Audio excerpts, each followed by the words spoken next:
get my shoes and out the door. 5, I'm alive. 6, 7, 8, feeling great. Hello, Beyond Your Wildest Dreams tribe. This is Dr. Noah. We wanted to make you aware of our carefully selected Product of the Month and Book of the Month for 2017.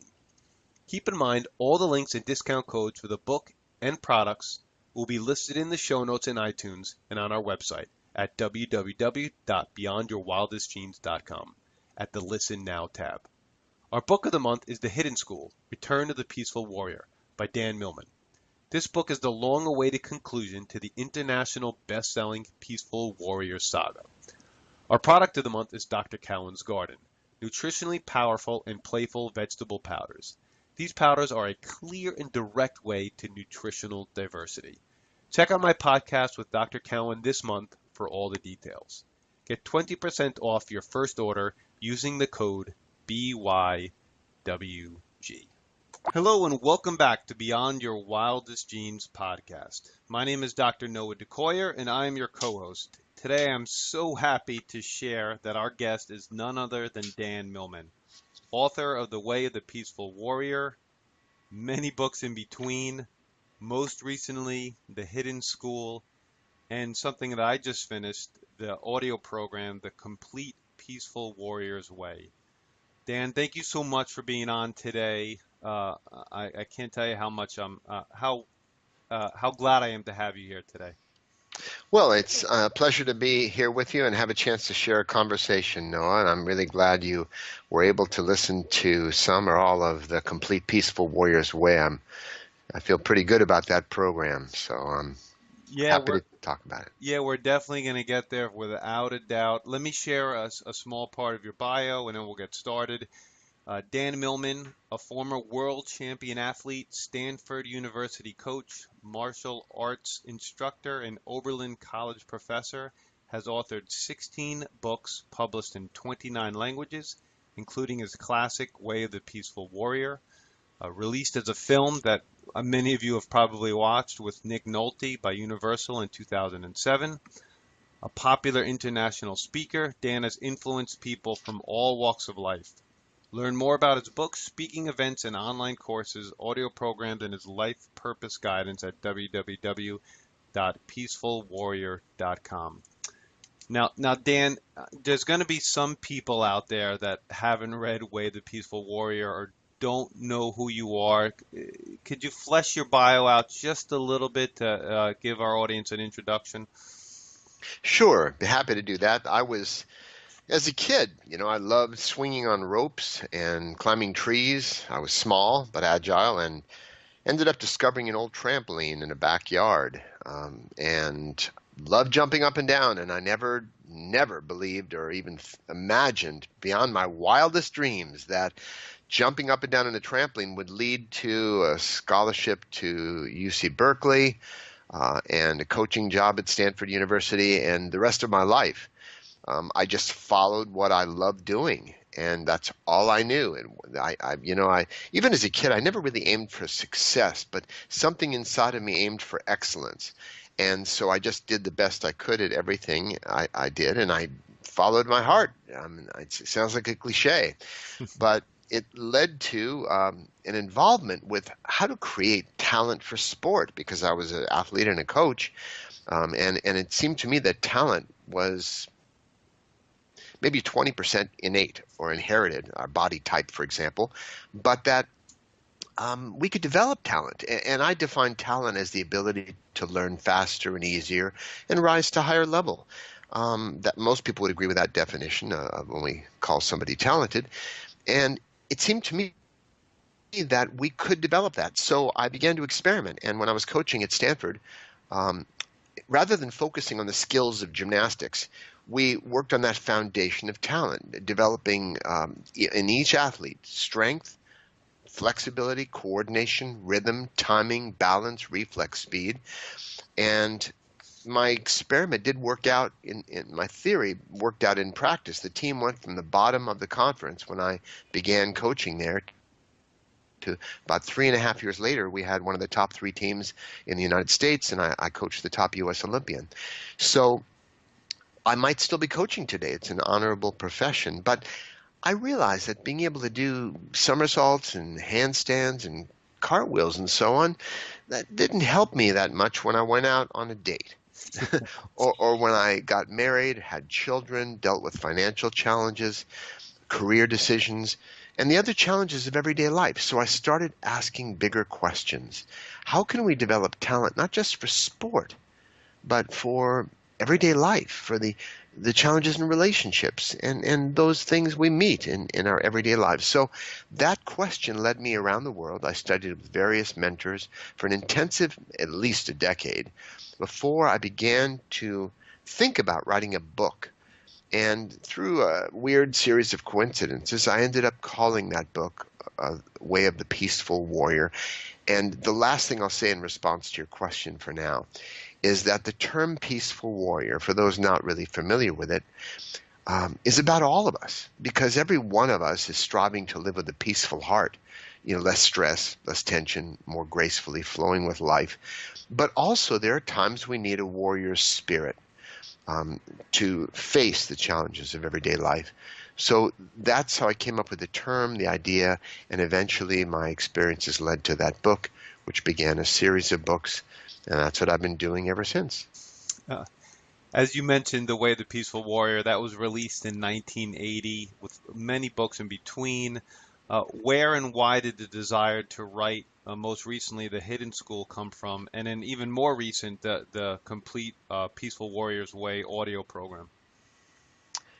I was very much, perhaps like many of your listeners, I was into self-improvement, Noah. I took speed reading courses and memory courses, did gymnastics, martial arts, and so on. And one day, I don't know when it was, but at some point I realized no matter how much I improve myself, which is a great thing to do, of course, but still only one person benefited. But if I could somehow influence the lives of other people, if I could reach out and touch, somehow in a more positive way, it made my life more meaningful. Not everybody is called to do that, but I was called to teach, to express, to influence. And I didn't know how I was going to do it. I had to learn something about the skills of writing and speaking in order to do that. And I started small. I recommend to anybody, and this is what I practice, is great to dream big, but start small and then connect the dots. Because that is how we can turn what we know into what we actually do. It's the most effective way to start small. So that's what I did. When I started teaching, five people would show up in my living room. We'd sit in a circle, and they put $5 or $10 in a basket contribution, and we'd talk about life. And I drew upon all the resources I'd learned from coaching, from training in athletics, and later on, more resources from working with unusual mentors, and more techniques and ideas for improving our lives. And so that's what impelled me to do that. And it started out, I was writing articles for a gymnastics magazine. I wasn't making any money at it. I just did it because I loved writing these articles. I was a coach, and it was helping with recruiting and so on. And this series of articles grew thick before I sent them in, and I realized for the first time, wow, that almost looks like a book manuscript. And that was the first time it ever occurred to me, wow, I might actually write a whole book. Because, in college, like many of us, a 10-page paper was intimidating. So I wasn't different from that. I was like anybody. But I started sharing. I wanted to share what I had learned and put it together in such a way. It was based on autobiographical material about my life, a young gymnast in college, but contained some elements, some fictional elements as well, for the sake of the story, to convey that. And I thought a few college students might like it. I had no idea the book would get the response for almost 40 years now that it has and continues to do. And I didn't write another book for 10 years. I felt I'd said what I had to say. But then meeting new teachers and new influences, I got so excited about certain ideas I wanted to share that I ended up writing a book almost every year since then.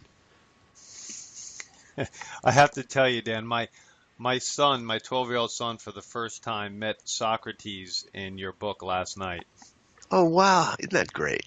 Yeah, so I interviewed somebody about 6 months ago, and and this person told me his father used to put a monetary value to certain books that he wanted his son to read, and then after his son read it, they would discuss it, and he would, basically pay him, kind of an incentive. So I decided that The Way of the Peaceful Warrior would be the first book that I did that with my son, and he's a pretty avid reader, but I never tried this kind of tactic. So.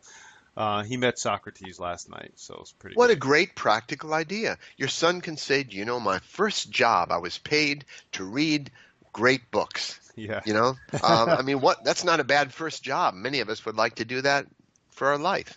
Yes, the one thing I'm best at is learning and reading for sure. Now, Dan, can you go into a little bit of depth on the three lessons of the hidden school: paradox, humor, and change? I'd be happy to.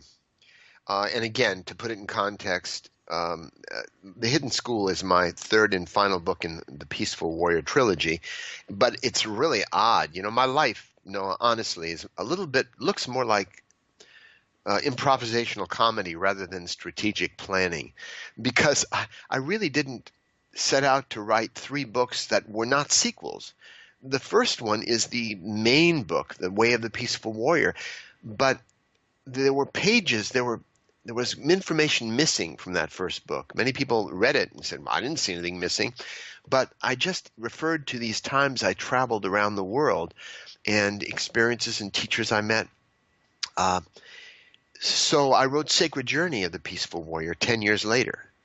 And 37 years after writing the first book, I completed it by inserting another expanded slice of that original story in the form of The Hidden School. And in the original book, Way of the Peaceful Warrior, the old man I called Socrates, I met a real old flesh and blood guy in 1966 in an old Texaco station. He was an all-night service station mechanic. And he wouldn't tell me his real name, but he reminded me of the old Greek, so I started calling him Socrates. So he was based on a real old guy. And he handed me a business card, as the story tells, and it said on it, Peaceful Warrior Inc., a proprietor Socrates, specializing in paradox, humor, and change. These seem like three key ideas that he dealt with, and we didn't go into a lot of depth until The Hidden School. And let's start with change. Change, life comes at us. Many of us have noticed life comes at us in waves of change that we cannot predict or control. Small things that happen, sometimes big things. But we can learn to surf those waves. That is a fundamental life skill, one of those talents for living, going with the flow. We've heard it many ways. Rather than resisting, it's accepting our reality, as any good martial artist might do. He's not going, why is that person attacking me? I wish it hadn't, it didn't happen. It's not fair. All these resistance things. Instead, we go, this is what's happening. Let's respond to it in a positive, constructive way, going with the flow. So that is a fundamental element of Sock's teaching, dealing with change. And he points out when life is going great for us, we don't want change. We want everything to stay the same. We want to stay the same. We want life around us and other people to stay the same. But when life is not going well, when there's something we want, difficulty, then we seek change, mostly in other people, in the world around us. But eventually we reach the point we realize it's us who has to change. But then we say, well, how? What kind of change can help me to improve my life? And we can go into that a little later, but I just wanted to summarize the idea of change. It's obviously an innate part of life, and we have to learn to address it. The second part is humor. And by humor, obviously humor is all around us. My wife and I are, revisiting the old TV series Friends. Incredible writing, very funny show. Most of us know about the show Friends, for example. And there are comedians and people who are witty, and we laugh, and it's great to laugh. But the humor Socrates was referring to was much different. It was cosmic humor. It was recognizing that life is a game we play as if it matters. That sense of divine detachment, rising above the things of life, where we just can nod and smile and say, yes, this too. So we don't take ourselves or the changing currents of everyday life, politics, the news, quite as seriously. It doesn't have the power anymore to toss us and punch us and toss us right and left and cause all these reactions and raise blood pressure and all that. Instead, we just have a kind of a detached wisdom and humor about human life. Um, Mark Twain once said, I had many troubles in my life, most of which never happened. And that's kind of cosmic humor. We realize, yeah, many of our troubles, never, they're up in our heads. Barbara Rasp wrote, the lesson is simple, but the student is complicated. And that touches upon that idea of cosmic humor. There are quotes. It's been a hobby of mine for almost 40 years, collecting quotations. I have thousands of quotations. I share with people a couple a week on Facebook and Twitter, and it's fun. It's a nice way to reach out to people. So, for example, I can tell a story. I think you've heard it. It was probably on the Complete Peaceful Warrior's Way, which summarizes, elements from all my books and my teachings, this audio program. For example, if we view life, Earth is a divine or perfect school and daily life is our classroom, we notice that lessons repeat themselves until we learn them. Many of us will nod our head and go, yeah, that seems to be true. And if we don't learn easy lessons, they get more dramatic. Which brings to mind that story about the man named Ralph who was given a parrot. Beautiful bird. He loved the bird. It was very clever and talked. However, he soon learned that someone had taught this parrot to curse like a sailor. He had incredible vocabulary that would embarrass John when his mother came and friends visited. This bird would let loose with really shocking invective, and he tried everything to reform the bird. He played affirmations and New Age music and so on. Sent him to a bird psychiatrist, but nothing seemed to work. And finally, Ralph reached the end of his patience. And he grabbed the bird, who was cursing at the time, opened the freezer door, shoved him into the freezer, and closed the door. And he heard muffled cursing and squawking in there, but then dead silence. And he said, oh, I didn't mean to hurt the bird. And he reached inside, and the bird walked out on his arm, shivering, but otherwise fine, stood on Ralph's shoulder, and said in Ralph's ear, Ralph, I had a revelation in there. I realized my behavior needs improving, and my language could be a lot cleaner. And I resolved to improve in the future, and I'd like to ask your forgiveness. Well, Ralph was really pleased, by this radical change. But then the bird added, by the way, Ralph, I found in the freezer while I was in there was a headless chicken wrapped in plastic. Can you tell me what the chicken did wrong? I think that story was on the program. Yeah. And that's, again, cosmic humor. It reminds us the bird wanted to learn the easier lesson, not the harder one. And so I like that kind of humor that instructs us all, that reminds us of and guides us through our lives. So that's two. I hope I haven't waxed on too long. No, not at all. Okay, well, that's about the change in humor, some elements of that. But the most important element of what Socrates taught me was paradox. And that is a key that I finally was able to address in the Hidden School. How that understanding paradox, using it as a key, can help us to reconcile and resolve some major questions of philosophy that underlie actually all of our lives, that provide it meaning and a foundation of understanding. So that's why paradox is so important. But rather than go on and talk about that more, maybe you have some comments. No, not in terms of those. No, I wanted to hear what you had to say about those three terms, and I wanted the audience to hear about it. I don't have too much to say. I do have one more comment on the Hidden School. Sure. Near the end of Hidden School, you write something like this: Socrates sent me on a journey somewhere to find a hidden school, and I come back to realize the hidden school is everywhere. Yes, and it's almost a given. Most of us understand that. Um, the story, as you know, is an adventure. It's a quest, and it's semi-autobiographical about Dan Millman, the character, my quest uh, to find a book that Socrates had lost in the desert while in a feverish delirium. And I'm going from the Mojave Desert. I won't tell what happens, but well, as you might guess, there is a sort of book there.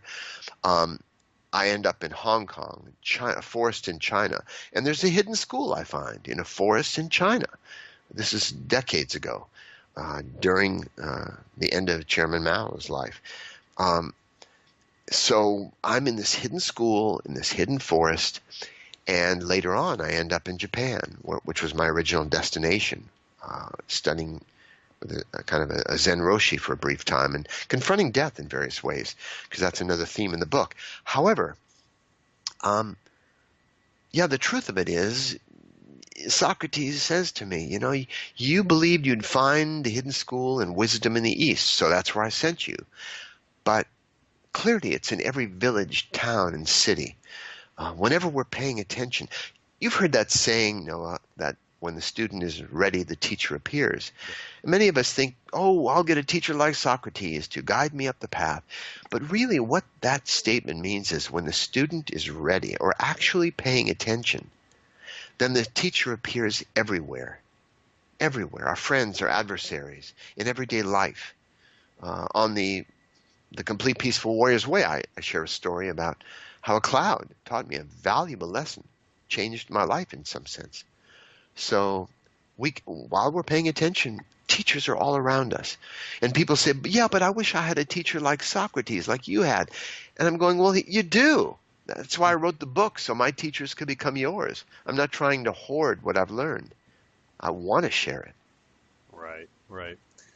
No, no, I thoroughly enjoyed that book, and I encourage everybody to grab it. I have not personally read Sacred Journey of the Peaceful Warrior. I will pick that up, but I have read Hidden School and The Way of the Peaceful Warrior, and and I completed it Monday. I completed your most recent work, the Complete Peaceful Warrior's Way audio program. You can get on Amazon Audible or even Sounds True, but like you've already mentioned, that kind of takes into consideration all your different books and all your different teachings and all your different learnings. It kind of condenses it in 6.5 hours, correct? Yes, it does.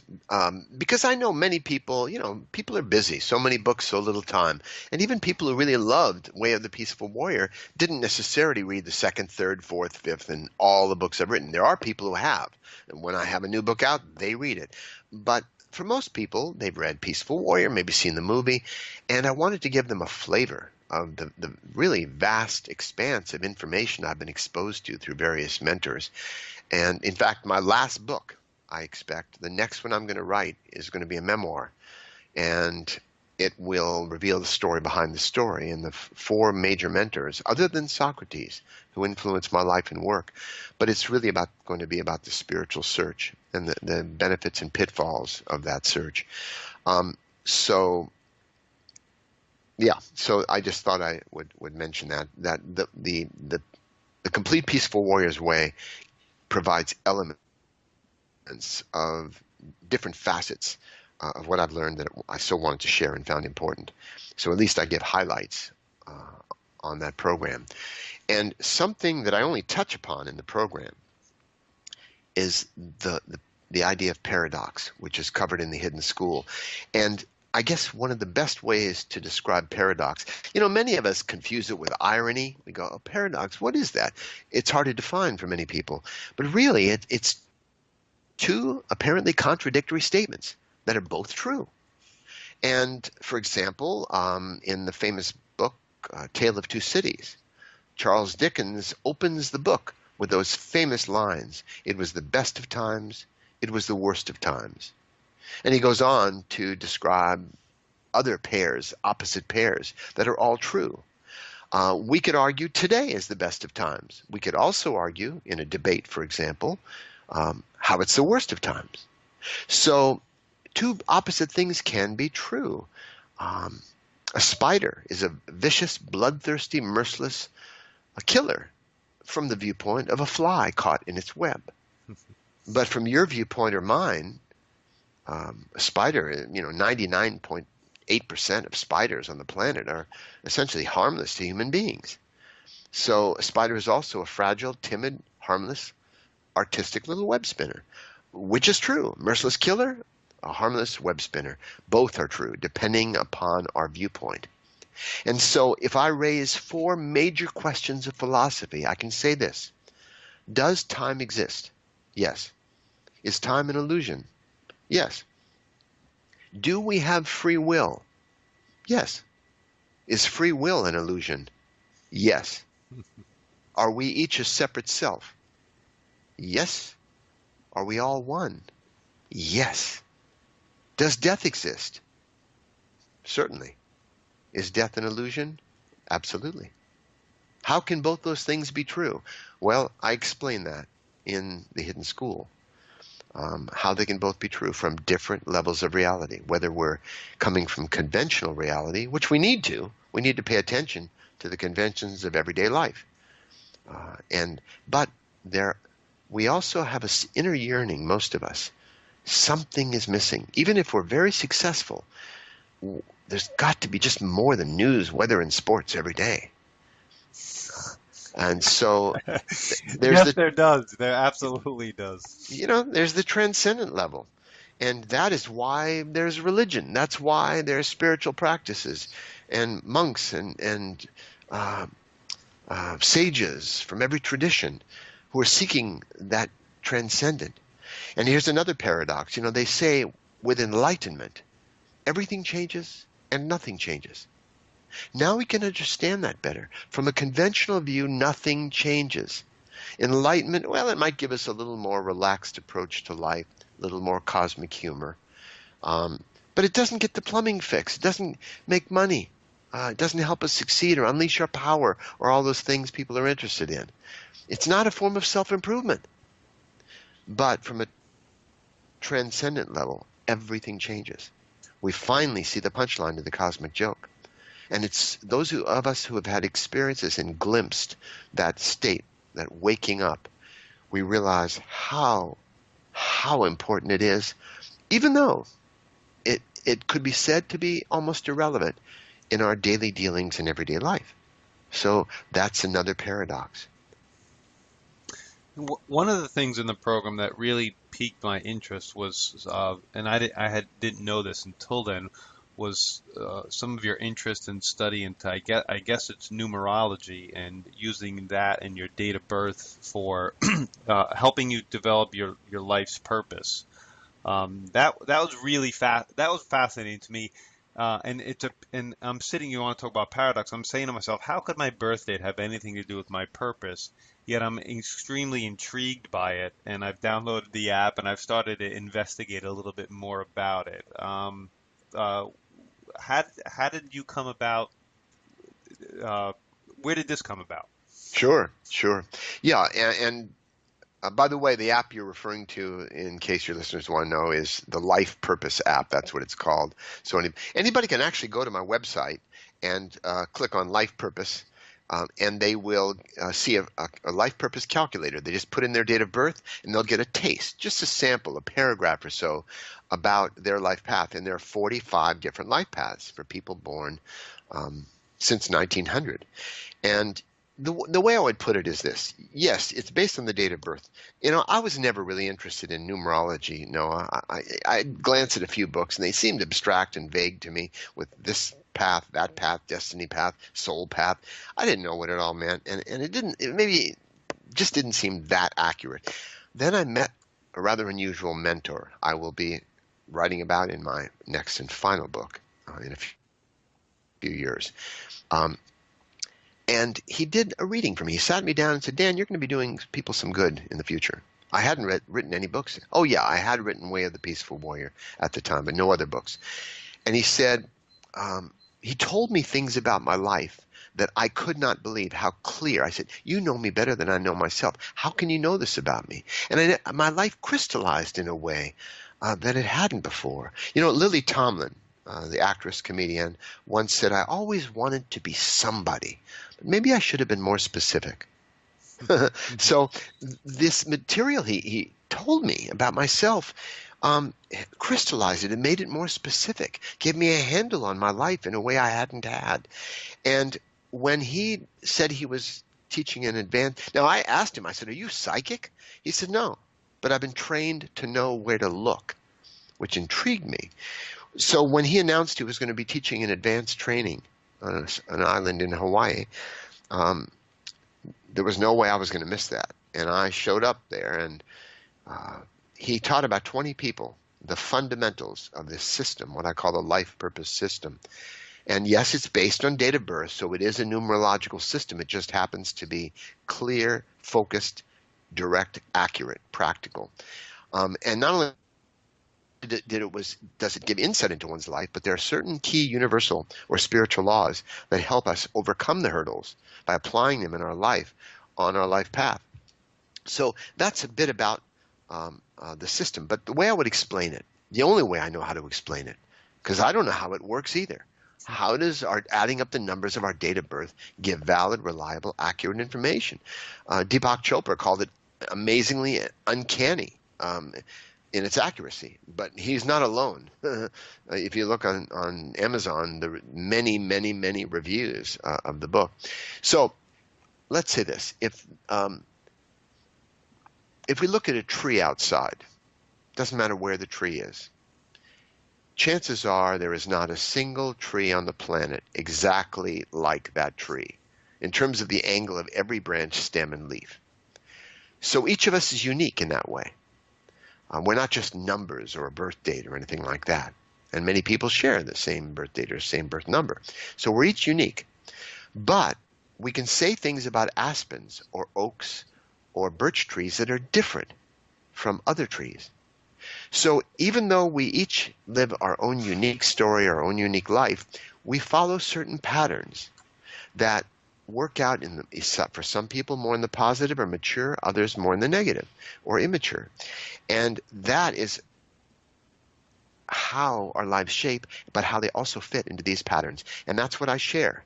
Now, how the date of birth is related to all of it, I can't say for sure, but it has to do with knowledge that we haven't uncovered yet in science, of how we're connected to the stars, the planets. It's similar to astrology in that way. One can't explain that either. It's more art than science, but there is some connection to our destiny and our life paths. So it does lend insight and clarity into people's lives. And again, people can just get a little taste by looking at the life purpose link. It's free, at my website. Yeah, I'm gonna do a little more investigation. It's pretty interesting. Now, two final questions, I guess you could say, kind of round off every interview I do.